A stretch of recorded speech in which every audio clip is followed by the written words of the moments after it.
கீழ்பாக்கம் இருக்கிற தாலுகா ஆபீஸ் எதிரில் இருக்கிற ஏஜி சர்ச்சில் தான் வந்திருக்கிறோம். எதுக்கு வந்திருக்கிறோம் அப்படின்னா, எல்லாம் சொல்லுவாங்க, சொந்தக்காரெல்லாம் எப்போ தெரியுங்களா நம்மளை தள்ளி வைப்பான். நமக்கு ஒரு வியாதி வந்துச்சுன்னு வச்சுக்க, நம்ம வீட்டு பக்கமே வரமாட்டோம். என்ன ஐயோ அந்த குடும்பத்தில் ஒரு வியாதி பிடிச்சவங்க இருக்க போகக்கூடாதியானோ. ரெண்டாவது பாருங்களேன், ரொம்ப பிரச்சனை, கடன் வாங்கிட்டோம், குடும்பத்தில் சஞ்சலெல்லாம் இருக்குது. பார்த்தா ஐயா அது குடும்பமாக இது, அந்த குடும்பத்துக்கிட்ட எவனா போவோம் அப்படின்ட்டு. ஆனால் இயேசு மட்டும் சொன்னார், என்னிடத்தில் வருகிறவனே நான் தள்ள மாட்டேன் அப்படின்னாரு. இயேசு மாத்திரம்தான் இந்த வார்த்தை சில, என்கிட்ட வாப்பா, நான் உன்னை தள்ள மாட்டேன், நான் உன்னை சேர்த்துக்குவேன், உன் பிரச்சனையை மாற்றுவேன், உன் போராட்டத்தை மாற்றுவேன், உன் கவலையை மாற்றுவேன், உன் கண்ணீரை மாற்றுவேன்னு சொல்லி இயேசு சொல்லியிருக்கிறார். அவரை நம்பி வரும்போது நம்முடைய வாழ்க்கை எல்லாம் மாறிடும். நான் கூட பாருங்க, வாழ வழி தெரியல, எப்படி வாழணும்னு தெரியல. ஒரு நல்ல குடும்பத்துல பிறந்த நான் தற்கொலைக்கு நேரம் ஓடிக்கொண்டுங்க, ட்ரெயின்ல குச்சின்னு சொல்லிட்டு. ஆனா இந்த மாதிரி ஒரு பேப்பர் கொடுத்து என்னை படிக்க சொன்னாங்க. அந்த பேப்பரை படிச்சு நான் இயேசுவை என்னுடைய குலதெய்வமா என்னுடைய இருதயத்தில் எடுத்துக்கிட்டேன். பாருங்க, இன்னைக்கு ஆசீர்வாதமா என்னை வச்சிருக்கிற ஆண்டவர். வாழ வழி தெரியாத என்ன ஓடுற ட்ரெயின்ல குதிச்சு தற்கொலை பண்ணிக்கிறது நினைச்ச என்ன கத்தர் வாழ வச்சு இன்னைக்கு ஆசீர்வாதம் இருக்கிறார்.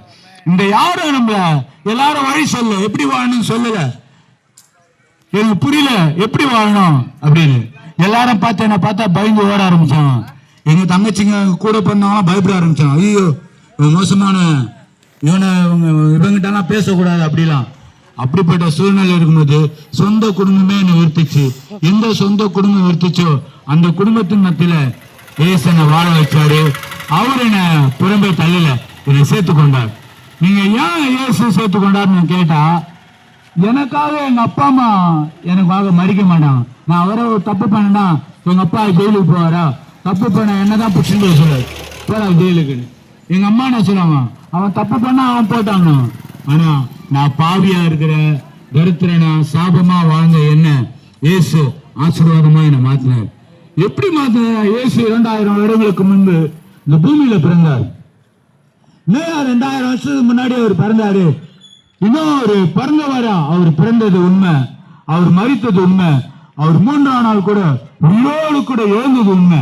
அவர் உயிரோடு கூட எழுந்துக்கலன்னா உயிரை மாய்த்து கொள்ளுகிற ஓடுகிற என்ன காப்பாற்ற முடியுமா? அவர் உயிரோடு இருக்கிற ஒரு தெய்வம். அவர் என்னை காப்பாற்றினாரு. இன்னைக்கு ஆசீர்வாதமா சொல்லுவார். நான் சொல்ல, ஐயா சமாதானத்தை யாரும் தர முடியாது, சந்தோஷத்தை யாரும் தர முடியாது, நம்முடைய காரியத்தை யாரும் சுமக்க முடியாது, நம்ம வியாதியை போய் நீ சம்மந்துக்கமான்னு யாருன்னா சொல்ல முடியாது. ஒண்ணுமே இதுல எல்லாவற்றிலிருந்து விடுதலை கொடுக்க இயேசு ஒருத்தரால முடியும். இயேசு நம்பி வந்து பாருங்க, என்ன வாழ வச்ச இயேசு உங்களையும் வாழ வைப்பார். அவர் ஒரு வார்த்தை சொன்னாரு, நான் மறுபடியுமா வருவேன்னு சொன்னார். இயேசு நான் வருவேன்னு சொன்னாரு. அவர் சொன்னபடி கண்டிப்பா வரப்போறார். பைபிள் சொல்லிருக்கு, இதோ நான் சீக்கிரமா வருகிறேன் என்று. இயேசு சீக்கிரமா வரப்போறார். அவர் வரும்போது யாரும் கைவிடப்படக்கூடாதுன்னா, யாராவது விட்டுட்டு போயிடக்கூடாது, தனியா என் பிள்ளை தவிக்க கூடாது நீங்க சொல்லுவீங்க. அந்த மாதிரி இயேசுங்க நேசிக்கிறதுனால அவர் வரப்போறார். அவர் ஏற்றுக்கிற எல்லாரையும் தம்முடைய பிள்ளையா ஏற்றுக்கொள்ள மாட்டால, நம்மோடு கூட அழைத்து கொண்டு போவார். இப்படிப்பட்ட உண்மையான தெய்வத்தை நீங்க நம்பி பாருங்க. என் வாழ்க்கை மாறிச்சு, உங்க வாழ்க்கை மாற ஆண்டவர் உங்களை ஆசீர்வதிப்பாராக. நல்ல தகப்பனே, இந்த நாளுக்காய் சோத்துறப்பா. இந்த வார்த்தை கேட்ட ஒவ்வொரு உள்ளங்களோடு கூட நீங்க பேசுங்கப்பா. ஆண்டவரே வாழ வழி தெரியாத, ஆண்டவரே ஓடுகிற ட்ரெயின் மீது குதித்து தற்கொலை பண்ணிக்க வேண்டும் என்ற ஓடின என்னை வாழ வைத்த தெய்வம். இப்படி வாழ வழி தெரியாத தவித்து கொண்டு இருக்கிற எத்தனை பேர் இந்த குடும்பத்துல எங்கெங்கே வாழ்ந்து கொண்டு இருக்காங்கப்பா. வீடுகள்ல வெளியே வர முடியாத பிரச்சனையில வாழ்ந்து கொண்டு இருக்காங்க. அவங்க எல்லாரையும் ஆண்டவரே விடுதலை ஆக்குங்க. குமாரன் விடுதலை ஆக்கினார், மெய்யாகவே விடுதலை ஆணிகள் என்று வேதம் சொல்கிறது. நாங்க சொன்ன சத்தியத்தை அவங்க அறிந்து கொண்டா சத்தியம் அவங்களை விடுதலை ஆக்கும்பா.